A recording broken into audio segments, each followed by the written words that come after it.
What moment in an argument made you realize this person is an idiot and there is no winning scenario?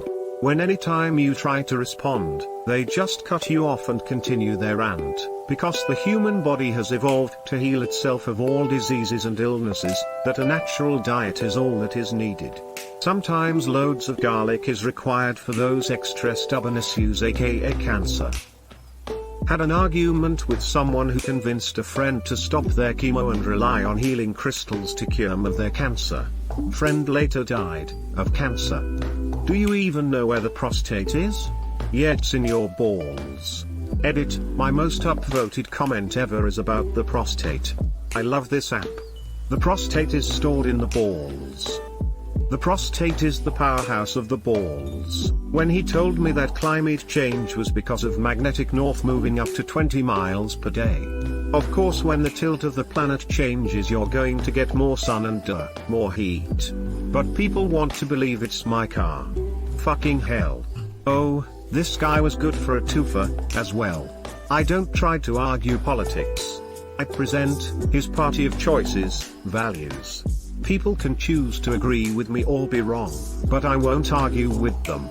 This after listening to him badger someone for nearly an hour straight, when she said I don't have to be rational, when discussing how and why laws are made. I don't know. Acting irrationally might be a good exercise in the creation of laws to better understand irrational thoughts related to said laws. People who say stuff like okay, that's your opinion, but I have my own when discussing about objective facts, like science issues, meaning of words. Edit, a lot of people seem confused with my wording.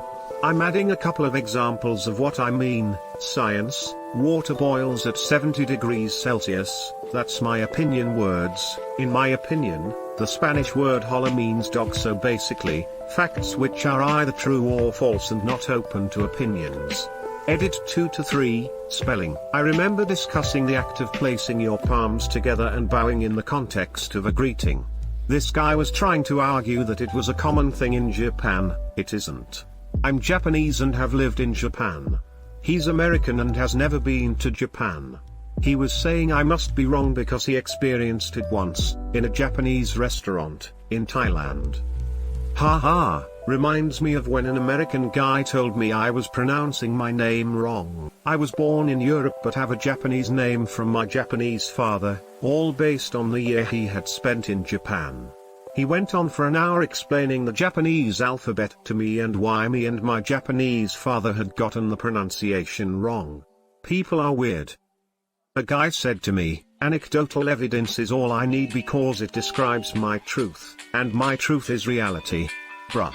Then splash a glass of water in his face and say welcome to my reality.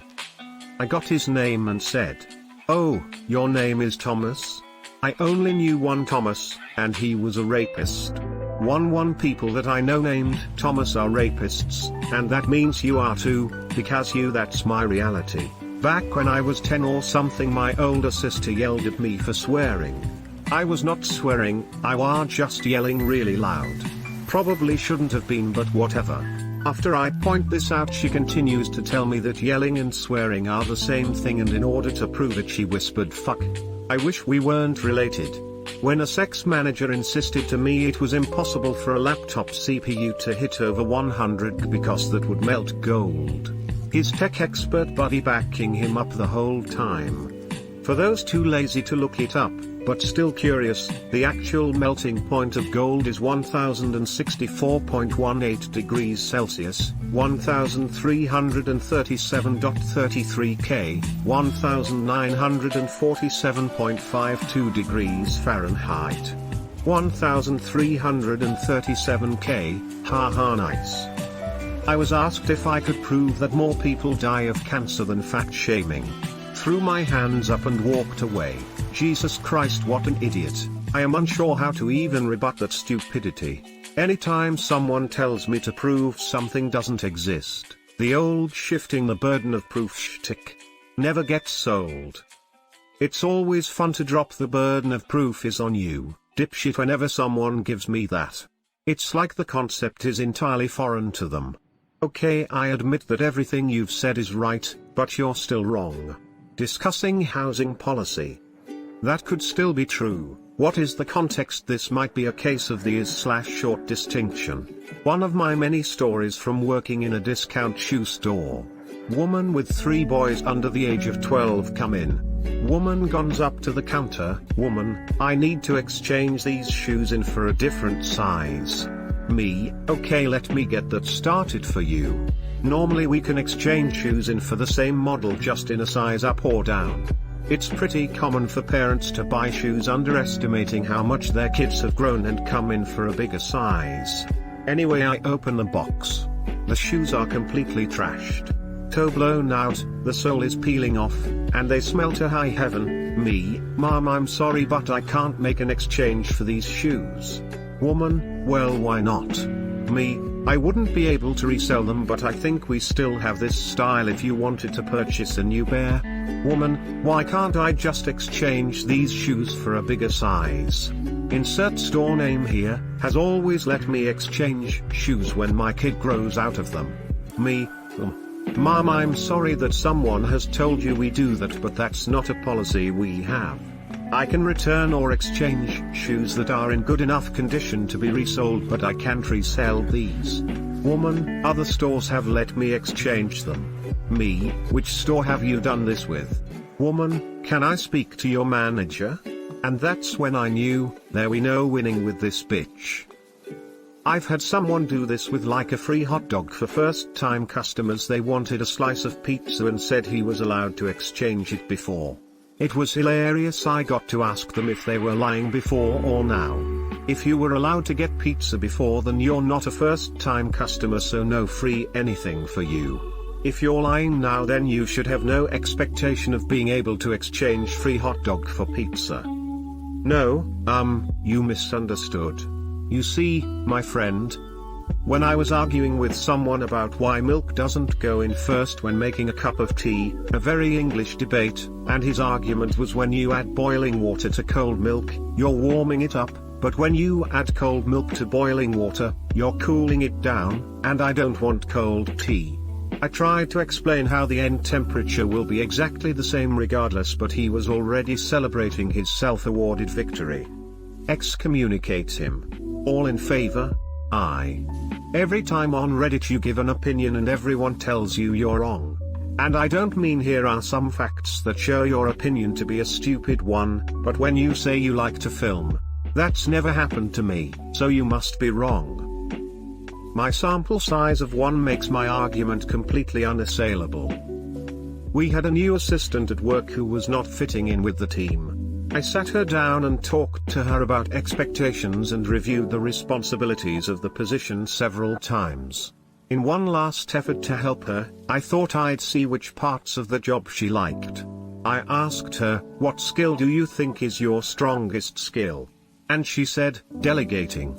I have worked as a trainer for a management position where we had to force people to step back, stop trying to do everything, and just delegate. If someone came in for an interview and said delegation was their strength, they already had a foot in the door. It was hilarious seeing people adjust. If you like to stay active, it made you feel lazy and worthless. Yes. I just moved to top management in December and I feel like all I do is talk to people, listen and not be productive. They tried to say you're a freshman was correct grammar rather than you're a freshman. Keep in mind, they are majoring in language and they're a senior. You refresh, man. F5. This whole thread brings to mind a quote I've always liked. Arguing with stupid people is like playing chess with a pigeon. Eventually the bird with just shit on the board, knock over all the pieces, and strut around like it's won. You'll always lose an argument with an idiot, they'll just bring it down to their level and beat you with experience. Don't wrestle with pigs. You'll both get dirt but the pig likes it. After asking them to go home because they were quite clearly sick with a cold, being told don't be stupid, there's no such thing as colds, it's just allergies to the cold weather. Well, and 3rd-degree burns are just being allergic to being on fire. STDs are just semen allergies. You shouldn't tip because waiters are too dumb and uneducated to know what to do with all that money. Can confirm. would blow it all on luxuries like bus passes, air conditioning, and textbooks. It was a more carefree time then. To counter this, if you don't tip the waiters, then the waiters can't buy their drugs. When waiters can't buy their drugs, food doesn't get made. Don't like waiting for 2 hours for your food? Then please tip the waiters. Ended up being a win-win situation. After a week of constant arguing and telling my now ex-boyfriend and telling him in no uncertain terms that we are over, he came to me one morning and said, well, if you don't want to work on this, I don't think we should be together anymore. I just agreed. This happened to a friend of mine. In high school she broke up with this guy, but for some reason it just didn't compute. She must have re-broken up with him at least 6 times with varying degrees of privacy and attitude, on the phone, in person, in class, in the hallway. Everyone knew they had broken up except him. One day I am hanging out at her house when the phone rings, old-timey phone with a cord to the wall, no speakerphone, no caller ID, and I hear her side of a very weird conversation. Hello? This is... Yay. Perplexed look. Yay. Okay. Okay. Yay. Bye. She looks at me and deadpans, that was Guy. He just broke up with me. He says that we shouldn't date anymore. Whatever, Guy. A friend of mine said in an argument that only mentally weak people suffer from mental health problems. Greater than a friend of mine said in an argument that only mentally weak people suffer from mental health problems. I would love to hear them define mental weakness. It's when you suffer from mental health problems, duh. A discussion with someone about the process of getting a license. Obviously they didn't have one, and didn't believe that you had to do a 5-hour driving class to get one. The moment came when they tried the whole you can't always believe stuff from the internet, and we're just like, A, you jump on pretty much any conspiracy theory you find on the internet, and B, we're on the fucking DMV's website. They seriously still didn't believe it, and tried to go the whole you gotta use Google to win arguments route. Edit for clarification, I'm from New York and am very aware that laws are different in other states, and that they have changed over the years. The thing is, we were talking about the laws in the current year, and he refused to believe the DMV website, just because it was a website. Also, I'm not saying that you don't need driving practice, you need 50 hours, in NY. 5 hours? In Quebec the whole process takes like a year. Well, here it does too. There's a road test, but in order to do the test after getting your permit you need to take a certain number of hours of classroom lessons that tell you not to drink and drive, text and drive, and how to prepare for the road test. Source, I had these lessons yesterday and more today. Frown. He had an aversion to Stephen King. Thought Stephen King only wrote gory trash with no redeeming value. That everyone who reads Stephen King had mental issues. And his favorite movie was The Shawshank Redemption. Even after I showed the credits both on IMDb and Wikipedia, he refused to believe that that degenerate Stephen King was in any way, shape or form involved with his dearly beloved film. This has happened to Stephen King. There's a few audience with videos on YouTube, talking at various campuses and events etc. He tells this story of going into a Floridan supermarket and an old lady telling him she didn't like horror stories but like uplifting stories like that Shawshank Redemption. King says, I wrote that. She replies, no you didn't. And walks off. That's hilarious. And makes me feel better about my inability to convince the guy I was arguing with. The concept of free will is an illusion that the Jews that run the internet and the world have created. How do you know? That sounds a bit fishy, man. I read about it online. I have found the truth. Can you send me those links? No, you have to find the truth yourself. It also did not help to point out that the Jews that apparently ran the internet must have known their secret was out on their internet. Someone who is dating my roommate considers herself to be environmentally conscious. She claimed that napkins were bad for the environment and they increase one's carbon footprint. She ranted about it to me in my own home, even though I don't even buy napkins. Maybe a week or so later, she noticed I use a reusable coffee filter and berated me for not using disposable paper filters. I told her that using a reusable filter cuts down on the amount of waste that we produce when brewing coffee, so, not only do I not contribute to filling up landfills with paper filters, but I also save money from not buying them in the first place and just cleaning the plastic one. She told me that since paper filters are biodegradable, there is no reason for me to refrain from using them. But napkins are made of paper. Napkins are made of paper. She literally just wanted to stand on a soapbox and hear herself talk. She derives pleasure from telling others that they are wrong, regardless of whether or not they are actually wrong. There is no winning an argument with her. This is even worse than you think. If anything, the napkins would be better for the environment, as some napkins are made with recycled paper, however coffee are typically not. An old roommate of mine was trying to say we were blackmailing her when we were asking her to take out her trash, etc. She said, "Watch the Lizzie McGuire movie, there's blackmail in there and it's obvious that's what you're doing to me." I believe it goes without saying that she never cleaned up after herself, nor did she understand that movie. Blackmail is such an ugly word. I prefer extortion. The X makes it cool. Hey, what are you doing with that microwave? This friend of mine was always late when we wanted to hang out. Sometimes she even cancelled last minute, 10 minutes before the time we were supposed to meet. I once made a joke saying we all knew she was the worst when having to meet her because she was so unorganized and cancelled so many events.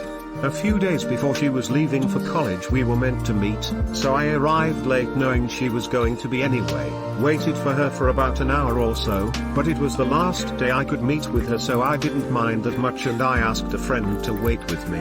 I received a message 1.5 hours later saying, "I'm not coming and don't even bother me asking why, I don't have to justify when I arrive later." That day I realized she wasn't worth it, because yes, I deserve an explanation when waiting you for almost 2 hours. It was a friend like this that was habitually late that caused me to make the 30-minute rule. I'll only wait half an hour, then I'm leaving. My cousins are flat earthers.